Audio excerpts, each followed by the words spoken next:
নমস্কার, আশা করি সকলে ভালো আছেন। সুনন্দিতা রান্নাঘরে সকলকে স্বাগত।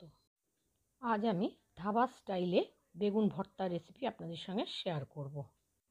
রেসিপিটা ভালো লাগলে একটা লাইক করে দেবেন, আর আমার চ্যানেলে নতুন বন্ধু হলে চ্যানেল সাবস্ক্রাইব করে পাশে থাকা বেল বাটনটা ক্লিক করে দেওয়ার অনুরোধ রইল, যাতে আমি নতুন রেসিপি আপলোড করলে আপনাদের কাছে নোটিফিকেশান পৌঁছে যায়। রেসিপিটা সম্পূর্ণ দেখার অনুরোধ জানিয়ে শুরু করছি। ভর্তা বানাবার জন্য আমি এরকম একটা বেগুন নিয়েছি, আর তার গায়ে কয়েক জায়গায় আমি ছুরি দিয়ে একটু চিড়ে নিয়েছি।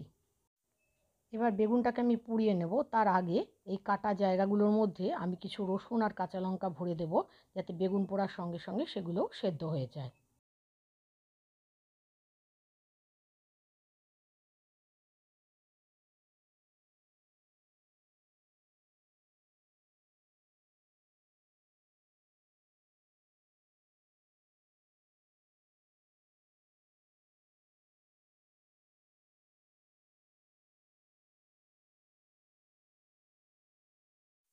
সব রসুন আর কাঁচা লঙ্কাগুলো আমার ভরা হয়ে গেছে। এবার অল্প তেল মাখিয়ে গ্যাসের আঁচে আমি এটাকে পুড়িয়ে নেব। আর বেগুনের সাথে দুটো টমেটো আমি পুড়িয়ে নেব।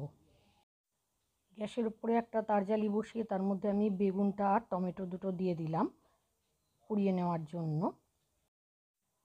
কিন্তু বেগুন আর টমেটো দুটো একসাথে পোড়াতে অসুবিধা হচ্ছিল বলে আমি টমেটোগুলো নামিয়ে রেখে আগে বেগুনটা পুড়িয়ে নিলাম, তারপর আবার টমেটোগুলো আমি পুড়িয়ে নিয়েছি। বেগুনটা ভালোভাবে পোড়ানো হয়ে গেছে। এবার বেগুনটাকে আমি নামিয়ে রাখলাম। তারপরই তারের উপরে টমেটোগুলো দিয়ে দিলাম।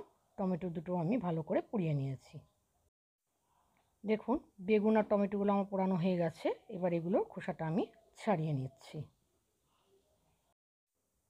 বেগুন আর টমেটোর খোসাটা আমি ছাড়িয়ে নিয়েছি, আর বেগুনের মধ্যে যে কাঁচা লঙ্কা আর রসুন দিয়েছিলাম সেগুলো আমি বার করে নিয়েছি। বেগুনের ডাঁটিটা আমি কেটে বাদ দিলাম। তারপর বেগুন আর টমেটোটা আমি ভালো করে ম্যাশ করে নেব, আর কাঁচা লঙ্কা আর রসুনটাকে একটু কুচিয়ে নেব। ধাবা স্টাইলে বেগুন ভর্তা করতে গেলে রসুনটা কিন্তু দিতেই হবে। এই সমস্ত কিছু আমি ভালোভাবে রেডি করে নিয়েছি।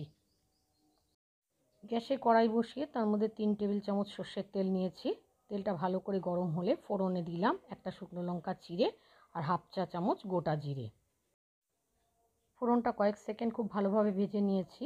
তারপর একটা পেঁয়াজকে আমি খুব মিহি করে কুচিয়ে নিয়েছি, সে পেঁয়াজ কুচিটা দিয়ে দিলাম। পেঁয়াজটাকে আমি চপারের সাহায্যে কুচিয়েছি, আপনারা এটাকে গ্রেট করেও নিতে পারেন, তবে একটু মিহি করে কুচালে ভর্তাটা খেতে ভালো লাগে। পেঁয়াজটা একটু ভেজে নিয়ে যে রসুন আর কাঁচা লঙ্কাগুলো আমি বেগুনের সাথে পুড়িয়ে নিয়েছিলাম সেগুলো এখানে দিয়ে দিলাম। রসুন আর কাঁচা লঙ্কাটাকে একটু ভেজে নিয়ে যে টমেটো দুটো আমি পুড়িয়ে ম্যাশ করে রেখেছিলাম সেগুলো দিয়ে দিলাম কড়াইতে। টমেটোটাকে মশলার সাথে একটু মিশিয়ে নিয়েছি। তারপর এখানে দিয়ে দিলাম হাফ চা চামচ আদা বাটা। এবার আদা বাটাটাকে একটু ভালো করে নাড়াচাড়া করে নিলাম, আর মশলাটা যাতে পুড়ে না যায় সেজন্য সামান্য একটু জল দিয়ে দিলাম। এবার মশলাটাকে আমি খুব ভালোভাবে কষিয়ে নিলাম, যাতে আদার কাঁচা গন্ধটা চলে যায়। মশলাটা যখন কষানো হয়ে গেছে তখন যে বেগুনটা আমি রেখেছিলাম সেই বেগুনটা আমি কড়াইতে দিয়ে দিলাম। বেগুনটাকে একটু নেড়েচেড়ে নিয়ে এবার বাকি গুঁড়ো মশলাগুলো দিয়ে দেব। এখানে দিলাম হাফ চা চামচ ধনে গুঁড়ো, হাফ চা চামচ জিরে গুঁড়ো, হাফ চা চামচ কাশ্মীরি লাল লঙ্কার গুঁড়ো, হাফ চা চামচ হলুদ গুঁড়ো, আর স্বাদ অনুযায়ী লবণ। সমস্ত মশলার সাথে আমি বেগুনটাকে নাড়াচাড়া করে বেশ খানিকক্ষণ আমি রান্না করে নিয়েছি। এটা যেহেতু ধাবা স্টাইলে বেগুন ভর্তা, সেই জন্য মশলা কিন্তু একটু বেশিই লাগবে। এটা একটু স্পাইসি হয়। যখন রান্নাটা প্রায় হয়ে এসেছে তখন আমি বেশ খানিকটা কসুরি মেথি দিয়ে দিলাম। কসুরি মেথি দিলে গন্ধটা কিন্তু খুব সুন্দর হয়। এবার কসুরি মেথিটাকে একটু মিশিয়ে নিয়েছি,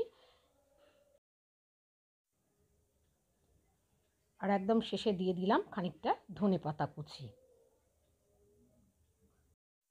তৈরি হয়ে গেল ধাবা স্টাইলে বেগুন ভর্তা। একটু অন্যরকম স্বাদের বেগুন ভর্তা একবার আপনারা তৈরি করে দেখতে পারেন। আমার আজকের রেসিপি আপনাদের কেমন লেগেছে অবশ্যই জানাবেন।